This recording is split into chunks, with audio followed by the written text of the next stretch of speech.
മുകളിൽ വന്നിരിക്കുന്നത് ഈ മൗണ്ട്, അതായത് CSI ചർച്ചിൻ്റെ ഏകദേശം മുകളിലായിട്ട് വന്നിരിക്കുന്നത്. ഇതിൻ്റെ ഫ്രണ്ടിലായിട്ടാണ് നമ്മൾ നിൽക്കുന്നത്. CSI മൗണ്ടിൻ്റെ ചർച്ചിൻ്റെ മുകൾ, അതായത് ആ ഒരു മുറ്റത്തായിട്ടാണ് നിൽക്കുന്നത്. CSI മൗണ്ട് എന്നാണ് പറയുന്നത്. ഇവിടെ അങ്ങോട്ട് പോയി സത്രമാണ്. ഈ മലയുടെ അപ്പർ സൈഡാണ് അല്ലേ, ഈ മലയുടെയും അതിൻ്റെ അപ്പുറത്തല്ലേ മുല്ലപ്പെരിയാർ. ഇതിന് അപ്പർ സൈഡായിട്ടാണ് മുല്ലപ്പെരിയാർ വരുന്നുണ്ട്. അതിന് ആ ഭാഗത്തായിട്ട് അതിനപ്പുറ സൈഡായിട്ട് മുല്ലപ്പെരിയാർ. ഞാൻ കൈ ചൂണ്ടുന്ന മുല്ലപ്പെരിയാറിലേക്കുള്ള ഇതാണ്. ഇതിന് താഴെ ഭാഗമാണ് സത്രം. അതുകൊണ്ട് ആ കാണുന്ന ഭാഗമാണ് സത്രം എന്ന് പറയുന്ന സ്ഥലം. അപ്പോൾ എന്തായാലും ഇവിടെ നിന്ന് ഫോറസ്റ്റിൻ്റെ വീടുകളാണെന്ന് തോന്നുന്നു. അല്ലല്ല, അതിനപ്പുറത്തല്ലേ. അപ്പോൾ എന്തായാലും വനമല്ലേ. ഓക്കെ റവന്യൂ അല്ലേ, പുൽമേട് റവന്യൂൻ്റെ. എൻ്റെ ദൈവമേ, ഒപ്പറ വനം അല്ലേ. അപ്പോൾ നമ്മളിപ്പോൾ മെയിനിലോട്ട് പോവാണല്ലേ. ഇവിടെയാണ് അത് വെച്ചേക്കുന്നത്. ചോദിക്കണം അല്ലേ. ഇങ്ങനത്തെ സാധനം അടിച്ചു വെച്ചിട്ടുണ്ടോ? അതിലെന്തെങ്കിലും എഴുത്തോ വല്ലതും ഉണ്ടോ? എഴുത്തൊന്നുമില്ല. ഒന്നുമില്ലല്ലേ, ഒന്നും എഴുതി വെച്ചിട്ടുണ്ട്. ഒരു ആണി അടിച്ചു വെച്ചിട്ടുണ്ട് കേട്ടോ. ഇവിടെ വന്ന് വരുമെന്നാണ് പറയുന്നത് അല്ലേ. എത്ര വർഷമായി കാണും ഇത് അടിച്ചു വെച്ചിട്ട്? അടിച്ചിട്ട് പിന്നെ 2 വർഷമായി കാണാം. 2 വർഷമായല്ലോ, അത്രേ ഉള്ളൂ അല്ലേ. വന്നു കഴിഞ്ഞോ, അയ്യോ ഒന്ന് ആലോചിച്ച് പോയി. അത് തന്നെ ആ ഭാഗം അല്ലേ. അവിടെ ഒരുപാട് വീടുണ്ടല്ലേ. അയ്യോ, അപ്പോൾ ഈ ഹൈറ്റ് വരുമ്പോൾ ഒന്ന് ആലോചിച്ച് പോയി. മാസ് മുണ്ടക്കയത്തന്നെ. ഈ തോട് അങ്ങനെ പോയ മുണ്ടക്കയം. അവിടെ സൈഡ് കാണാമോ? കാണാമോ? ആലോചിച്ച് നോക്കിയോ.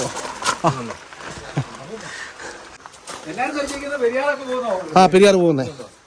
അപ്പോൾ ഇവിടെ വരുമ്പോൾ ഇങ്ങനെ ഈ സൈഡ് ഇങ്ങനെ പോകും അല്ലേ.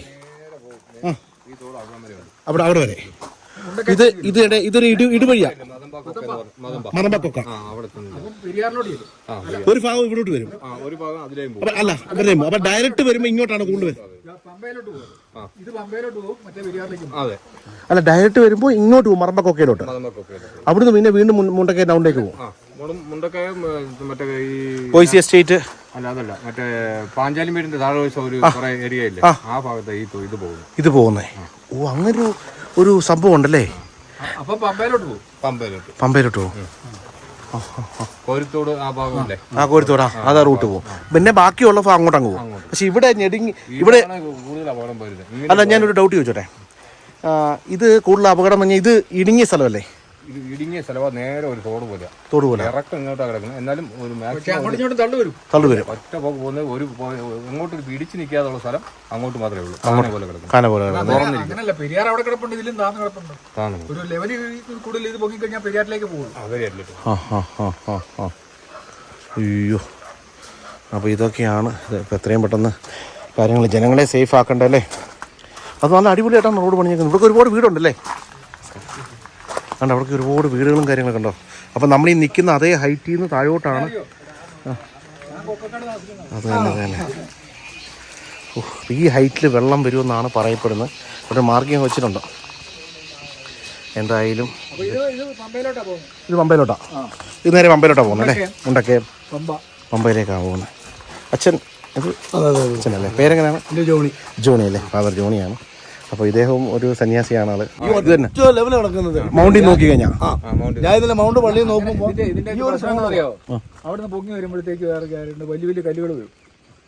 ഞങ്ങളിപ്പോൾ താഴെ ഇറങ്ങി കല്ല് വീഡിയോ ഷൂട്ട് ചെയ്തായിരുന്നു. കല്ലിന്റെ കല്ല് തങ്ങി കഴിയുമ്പോൾ ദശ മാറിപ്പോ ഇതിലെ വരും നമുക്ക് പറയാൻ പറ്റും.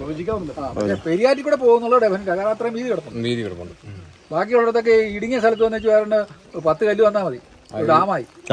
പെരിയാർ കൂടെ പോകുന്നോ ഇനി വേറെ ഒരു പിടിക്കുന്നു. നമുക്ക് പറയാൻ തമിഴിലൊക്കെ മുണ്ടൊക്കെ. അയ്യോ, അത് ഭയങ്കരമാണ്. ദൈവമേ, സഹിക്കാൻ പറ്റത്തില്ല. അപ്പോൾ എന്തായാലും കണ്ടില്ലേ, ഇവിടെ നിന്നുള്ളൊരു ക്ലിയർ വ്യൂ. ഇപ്പോൾ ചെറുതായിട്ട് മഞ്ഞ് മാറി തുടങ്ങിയിട്ടുണ്ട്. നമുക്ക് ഇതിന് ഈ മലകളുടെ അപ്പുറത്താണ് മുല്ലപ്പെരിയാർ ഡാം നിൽക്കുന്നത്. അപ്പോൾ എന്തായാലും ജനങ്ങളെ കാണാൻ എന്നോ മഞ്ഞ് കയറിക്കൊണ്ടേയിരിക്കുക കേട്ടോ. നമുക്ക് മഞ്ഞ് കയറിക്കൊണ്ടിരിക്കുക. അപ്പോൾ ഇതൊക്കെയാണ് ഇവിടുത്തെ അടിപൊളി കാഴ്ചകൾ. കണ്ടോ, എന്ത് പ്രകൃതി രമണീയമായിട്ടുള്ള കാഴ്ചയാണ്. ടീം കുക്കണ്ണൻ ഇവിടെ വന്ന് കണ്ടുപിടിച്ച് ഇത്രയും കാര്യങ്ങൾ ചെയ്തത്. രക്തം കൊണ്ട് എഴുതി വെച്ച ഒരു ഡാമാണത് കേട്ടോ. കഴിഞ്ഞ ദിവസം വന്നപ്പോൾ മഞ്ഞായിരുന്നു. ഇന്നും മഞ്ഞ് കയറിക്കൊണ്ടിരിക്കുകയാണ്. അതിന് മുന്നേ എന്തോ വീഡിയോ എടുത്തിട്ട് പോയേക്കാന്ന് കരുതി. കണ്ടോ വ്യൂ ഉണ്ടല്ലോ. ഉണ്ടോ ഇനി വ്യൂ കണ്ടില്ല കേട്ടെന്ന് പറയാല്ലേ. ഡൗട്ടാ ഇതുപോലത്തെ ഒരു പിന്നെ അല്ലേ പിന്നെ അടുത്ത് പോകണം. അവിടെ എല്ലാം ഫോറസ്റ്റിൻ്റെ വാച്ച് ടവറും കാര്യങ്ങളൊക്കെ, അങ്ങോട്ട് കയറാനൊക്കത്തില്ല. ഇറങ്ങാനുള്ള പോസിബിലിറ്റീസ് അല്ലേ. 16-ാം വയസ്സിൽ അവിടെ പണിക്ക് പോകുന്ന ആൾക്കാർ ഒത്തിരി പേര് ഇവിടെ ഉണ്ട്. ആ ഡാം പണിയുമ്പോൾ ER എന്ന് പറഞ്ഞ ഒരാളുണ്ടായിരുന്നു കമ്പത്തി. ആ പുള്ളിയാ ആ ഡാം പണിതുകൊണ്ടിരുന്നത്. അപ്പം പോയപ്പോൾ ഇവിടെ ഉള്ള എല്ലാ ആൾക്കാരും പോയിട്ടുണ്ട്. 16 രൂപ ശമ്പളത്തിന് പോയിട്ടുണ്ട് പണിക്ക്. 16 രൂപ ശമ്പളത്തിന്.